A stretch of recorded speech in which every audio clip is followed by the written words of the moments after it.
Ew, snails, those are disgusting. Get those things out of my tank. Or not. Stay tuned. Hey, what's going on, guys? This is Jason with Jadren Aquatics.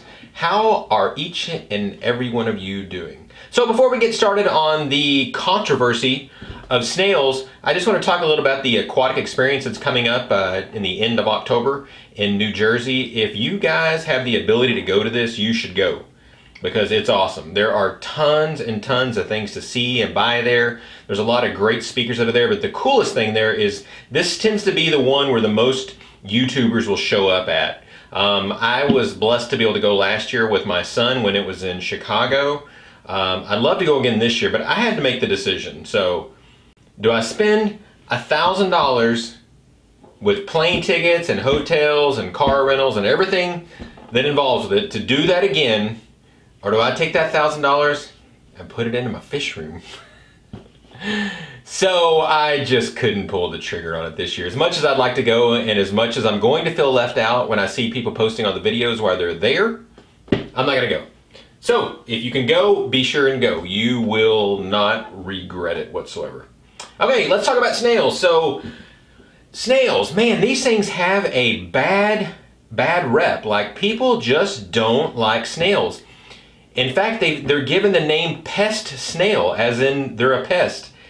But the more you really learn about them, the more you realize that snails are really, really good for your aquarium. So first of all, snails are detrivores. That means they obtain the nutrients they need by consuming detritus. So, you know, they eat the leftover plants that are dying, or animals, or, you know, fish, or whatever else, or also the feces that's in there. So first of all, they take all this stuff and they clean all this stuff before it begins to decay, release ammonia, and cause other problems. So they're great at that. The other thing that I love about snails, and this was a lesson that I learned the hard way, is they're a great indication of where your tank is at and the balances that it has. So say you go in there and, you know, you buy some plants, you put some plants in the tank, and you're looking and you're like, man, those are some beautiful plants in my tank. And then you come back 2 weeks later and you look at your tank, you're like, holy mackerel, there are snails everywhere.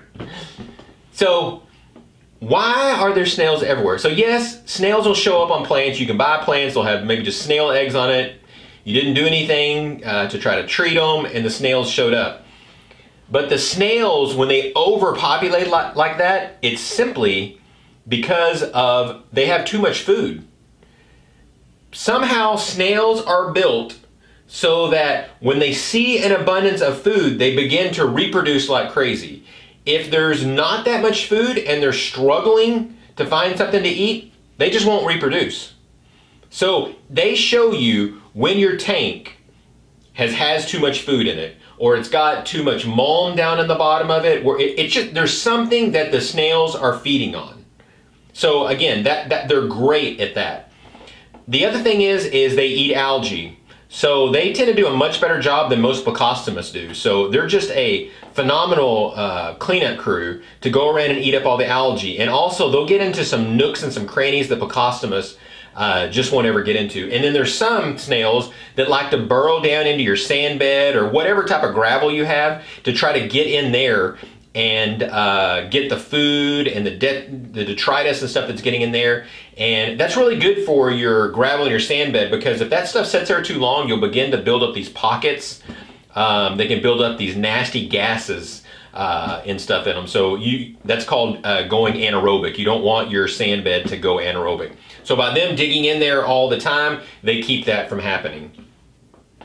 The other thing is when they sit there and they eat those dying plants, when they eat the dead fish, or when they eat the feces, they turn that into the material that makes it easier for your biological filter to take that and then convert that into nitrite, and then to convert that into nitrate. So they also help in that same part. So let's kind of discuss a little bit of some of the negatives that are involved with snails. Now, one thing is say you get an explosion of snails and you begin to slow down the amount you've been feeding them. So let's say you've been overfeeding your fish, and therefore you're giving a lot of food to the snails and their population has grown huge and you now cut back the amount of food, so now they're going to start starving. So now they're going to be looking for other sources of food. So at that time, they can go and they can begin to nip at your plants. But for the most part, snails just leave your plants alone. There's a few of them that specifically eat just plants, but those aren't really even sold in the trade because no one really wants them because of the damage that they do. So if you see a snail and it looks like it's eating a plant, it's eating something, a part of the plant that's actually dying. The other thing is if you go in there daily and you just keep smashing your snails, and killing them, trying to take care of the population, all you're doing is you're providing more food for the other snails that are in there. So they're going to reproduce more than the ones that you could ever possibly kill one at a time. So don't freak out when you see an overpopulation of snails, because you'll see like this ebb and flow of snails. And this helps you to get your tank into a healthy balance.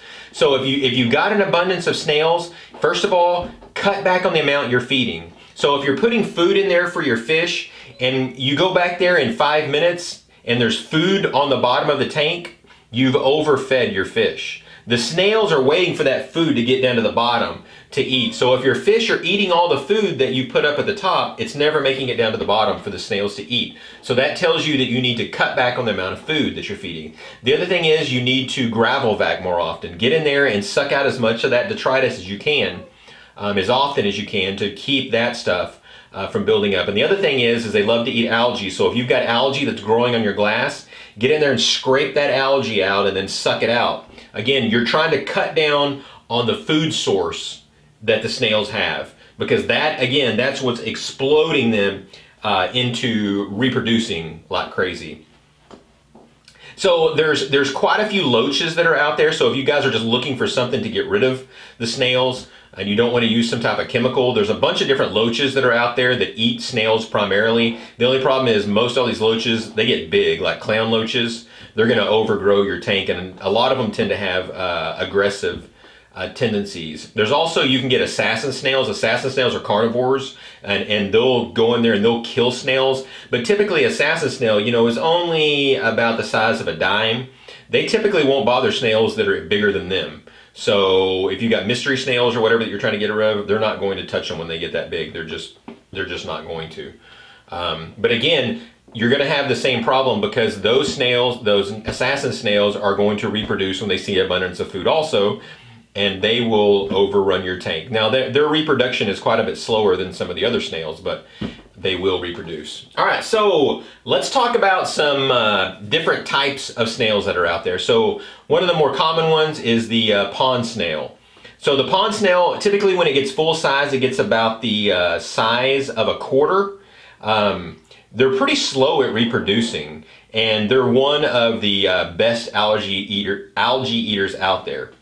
Pond snails, for me at least, tend to be pretty hard to find in fish stores. I don't know if it's just not something that's really carried in the fish trade or not. But they are kind of hard to find. So those are some really good snails, and I know a lot of people, that's some of their go-to type snails. The next one is Ramshorns. So Ramshorns, their full size they probably get about the size of a dime. Now these are egg layers, so you'll see their eggs laying all over the glass. And again, these things will get out of control in a hurry. These are the ones that taught me the lesson about snails and how overfeeding will make them blow up out of proportion. Okay, so after Ramshorns, we have Malaysian Trumpet Snails. Now, Malaysian Trumpets are live bears. They don't lay eggs, and they're really good because they're one of the ones that love to burrow into the substrate and turn that sand over. They're also nocturnal, so you don't see them a lot. So you may not really think you have a problem unless you go in there at night, and you're going to see way more than you thought you have, because they like to get in the sand and burrow at night. So they're really good for if you have like African cichlids, because they will typically only come out at night. So the cichlids aren't typically going to have a chance to pick that many of them off, because it's typically going to be when the lights are off and the fish don't actually see them. But again, Malaysian Trumpets are another one that reproduces very, very quickly. Okay, so now we have Nerite Snails. So Nerites are one of the best snails that there are at eating spot green algae. The cool thing about Nerite snails is Nerite snails are a saltwater snail. When I used to have saltwater tanks, I used to have some Nerite snails like crazy. But they can be acclimated into living in freshwater. So you can get them and they'll do great. And the great thing about it is if you have them in your freshwater tank, they cannot reproduce in saltwater. Sorry. They cannot reproduce in freshwater. They can only reproduce when they have in saltwater. So whatever Nerite snails you buy and put in there, you're never going to get any more than those that are in there. So that gives you the ability to have those completely under control. Okay, next one is mystery snails. Now these are my favorite. These things though, they have a huge appetite. I mean, they will eat and eat and eat and eat. But the cool thing about the mystery snails is I like them because there's multiple snails that have multiple colors. But these are some of the ones that have some of the most extreme colors of light blues and albinos and purples and blues and baby blues. And also you can get their flesh colors being different. Some of the flesh colors are going to be really dark, whereas some of them are going to kind of be the white colors. So to me, they just kind of look better. But these guys get pretty big. Some of these, you know, get about this size, about the size of a golf ball when they're fully adults. But here's the cool thing about them is they will reproduce like crazy also, but you can control it because these guys are air breathers.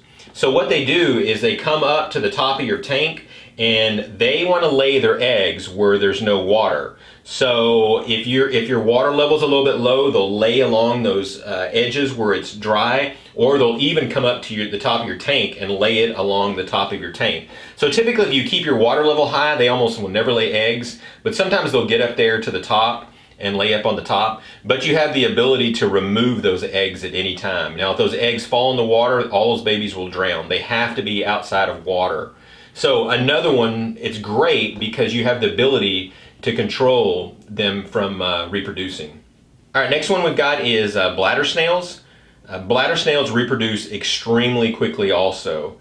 And bladder snails are also another one that they're egg layers, so you'll begin to see those eggs on your glass also. Next one, these are ones I've never had before, are rabbit snails. Now these guys are very slow at reproducing. Now they are live bearers, so it's hard to get your tank overrun with these because they reproduce so slowly. And the other thing that's good about them, in some people's cases, is they like hard water. So again, if you're running some type of African cichlid tank where you're keeping your water really, really hard, these guys can be perfect for those type of tanks, or any other tank that you're keeping that you may keep it hard water, because some of the other snails will tend to struggle in that harder water. And then the last one we talked about already, that's the assassin snail. They are carnivores, but again, one of the things they do is they burrow into the sand. So much like the Malaysian trumpet snails, they will get down there, burrow into that sand, and turn that sand over. But again, they're looking for meat. So they're going to go after other snails and anything else that they can get to be able to have meat. So these guys, you don't want to keep them in there to take care of your algae. Last but not least, what are snails good for? Puffer food. Everybody is in love with puffers right now. I mean, puffers, puffers, puffers. So breeding snails is an absolute perfect way to feed your puffers. So I'm going to show you a quick clip of, I have a tank downstairs that I have 3 pea puffers in. And so what I've been doing is I'm trying to get mystery snails into all of my tanks. So I'm trying to remove all of the Malaysian trumpet and the Ramshorn snails that I have. So as I'm removing them, I'm putting them down there into where the pea puffers are. And the pea puffers have no chance whatsoever in keeping up with the population. So I'll show you that quick clip.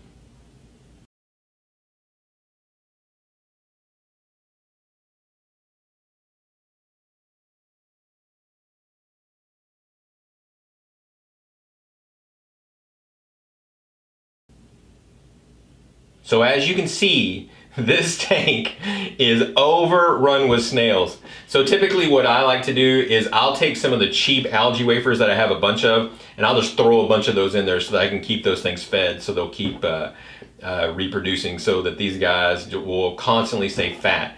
And then I'm looking in the future at getting some type of other bigger puffer, so that way I'll constantly have food for them.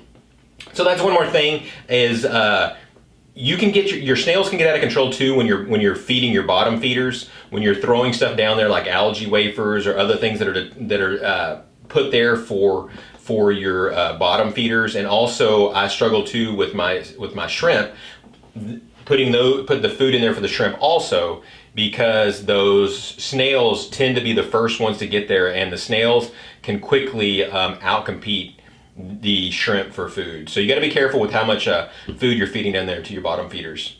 All right, so if you guys have any comments on snails, I would love to hear the good, the bad, and the ugly from you. If you got any type of stories, love to hear those. So thanks again, guys, and God bless.